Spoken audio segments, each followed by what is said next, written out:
PSSI rela keluarkan uang miliaran demi timnas Indonesia lolos Piala Dunia 2026. Ya, Erick Thohir akan membuka opsi untuk menyewa pesawat ketika timnas Indonesia bertandang ke timnas Bahrain dan timnas Cina dalam grup C putaran ketiga kualifikasi Piala Dunia 2026 zona Asia. Aksi ini pun hasil dari buntut licik Federasi China yang memilih kandang home base-nya di ujung negaranya. Alhasil, Indonesia harus terbang 30 jam yang membuat asuhan Sintayong kelelahan.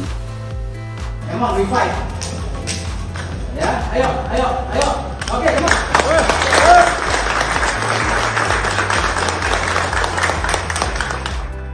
Sebelum away ke Cina, timnas Indonesia akan lebih dulu menantang tuan rumah timnas Bahrain di Bahrain National Stadium Rifa pada 10 Oktober 2024. Dan kemudian baru away ke Cina di Qingdao Youth Football Stadium Qingdao pada 5 hari berselang.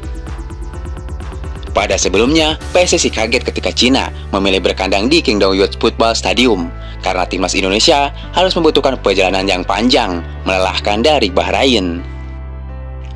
Jika menggunakan pesawat komersial, timnas Indonesia kemungkinan harus menempuh perjalanan sekitar 30 jam dari Bahrain ke Qingdao dengan beberapa kali transit. Dari Bahrain ke Cina, kalau pakai pesawat komersial, total 30 jam termasuk dengan transit dan sebagainya. Pemain akan capek, sementara jeda waktunya hanya beberapa hari, ujar Arya. Arya menceritakan bahwa Ketua Umum PSSI Erick Thohir meminta untuk dicarikan pesawat charter untuk buat timnas Indonesia ke Bahrain dan Cina. Namun ia kaget dengan biayanya yang setinggi langit. Terpaksa kami mencari untuk mencarter pesawat. Saya lihat biayanya 9 digit untuk sekali jalan. Kalau sempat kami ambil dari Jakarta ke Bahrain. Setelah itu pesawatnya menunggu di Bahrain dan ke Qingdao lalu di Jakarta. Sudah bukan rupiah lagi, jelasnya. Sudah dolar AS itu pun 6 digit. Inilah putaran ketiga kualifikasi Piala Dunia 2026. Begini pengeluaran kita untuk satu partai melawan Bahrain, 9 digit. Atau kalau di total 2 laga 6 digit dolar AS, ujar Arya.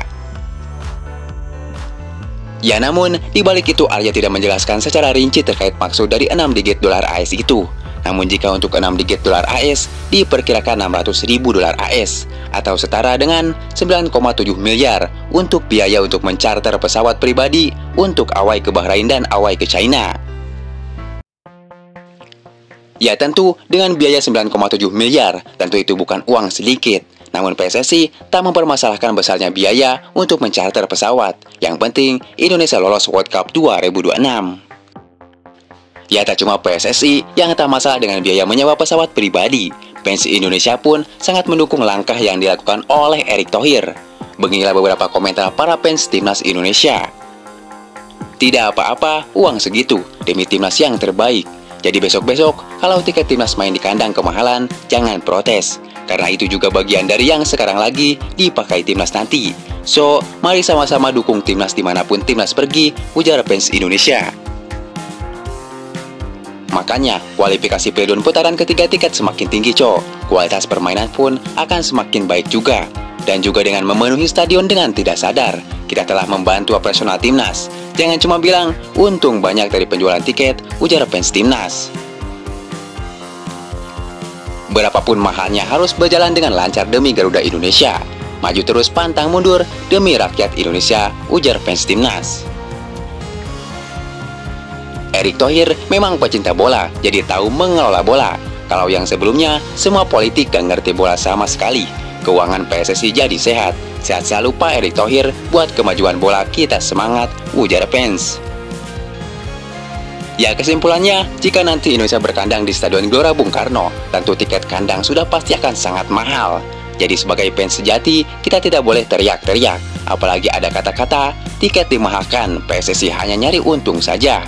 Nah, kalian harus tahu, timnas Indonesia saat ini bukan berlaga di kompetisi ASEAN, tapi kualifikasi Piala Dunia 2026.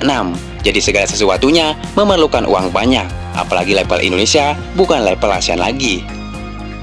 Timnas Indonesia juga akan away ke beberapa negara di Asia, bukan cuma satu kali, tapi beberapa kali.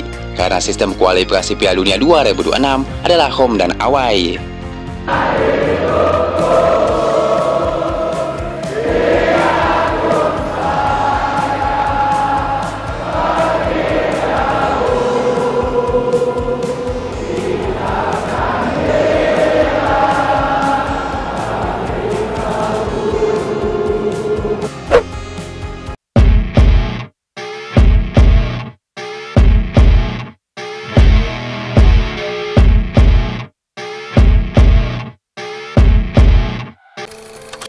Ya, jalan terjal di ronde ketiga membuat media-media di luar negeri mendadak menjadi peramal nasib timnas Indonesia. Mereka ramai-ramai membicarakan Indonesia akan hancur karena berada di grup maut. Media Vietnam salah satunya menertawakan timnas Indonesia. Namun media Vietnam sendiri tidak berkaca kepada timnya, di mana Vietnam sendiri justru telah tersingkir lebih dulu, bahkan dikalahkan Indonesia secara berturut-turut dalam laga tandang dan kandang. Ya, menurut media Vietnam, memprediksi Indonesia akan hancur lebur. Lolos ke ronde 3 adalah duka bagi timnas Indonesia. Mereka akan hancur di tangan semua tim grup C, ujar media Vietnam. Ya, supporter Vietnam juga kompak memprediksi bahwa Indonesia akan tersingkir sebagai juru kunci di grup C. Memang mereka sulit kadang untuk mendukung timnas Indonesia.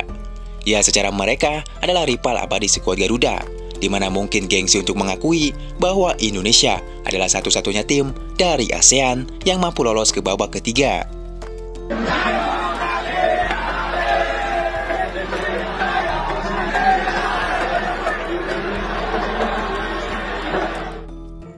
Agak lain memang media dari ASEAN ini. Bukannya bangga Indonesia menggendong ASEAN, ini malah nyinyirin. Mereka tak sadar kalau tim yang mereka gosipin bukan tim biasa yang bisa dipandang sebelah mata. Buktinya, Vietnam sendiri kalah 2 kali, termasuk di kandangnya sendiri. Ya tentu, Tom Haye dan kawan-kawan masih punya asa untuk membuat sejarah baru untuk lolos ke World Cup 2026. Peluang itu tentunya terbuka lebar. Bahkan Sintayong tak ragu-ragu menargetkan posisi 3. Ia memprediksi peluang tim yang lolos ke Piala Dunia adalah timnas Jepang dan timnas Australia sebagai posisi 1 dan 2. Lantas, kenapa Sintayong tidak menyebut timnas Arab Saudi sebagai ancaman skuad Garuda? Sepercaya diri itukah Sintayong untuk menyingkirkan asuhan Roberto Mancini? Menarik untuk dibahas.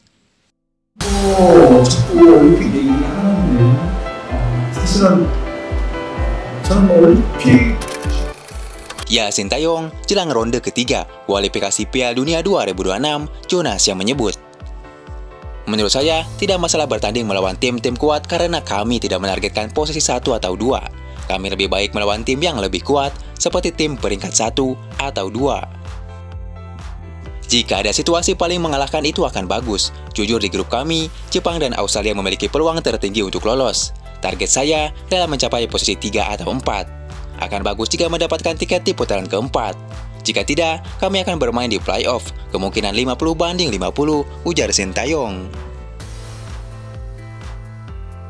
Ya, setelah menganalisis, Sintayong juga percaya diri dengan skuad Garuda saat ini, di mana bisa menandingi kekuatan timnas Australia.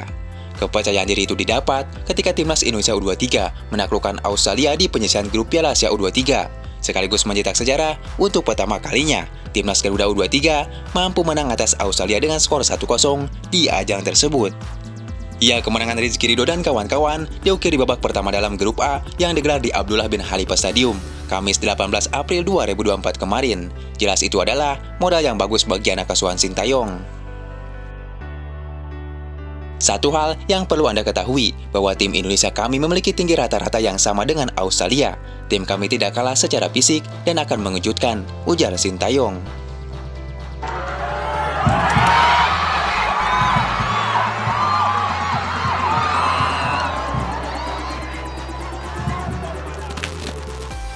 Ya tentu, untuk lolos Indonesia hanya perlu jadi juara grup atau mengunci posisi kedua di akhir kompetisi.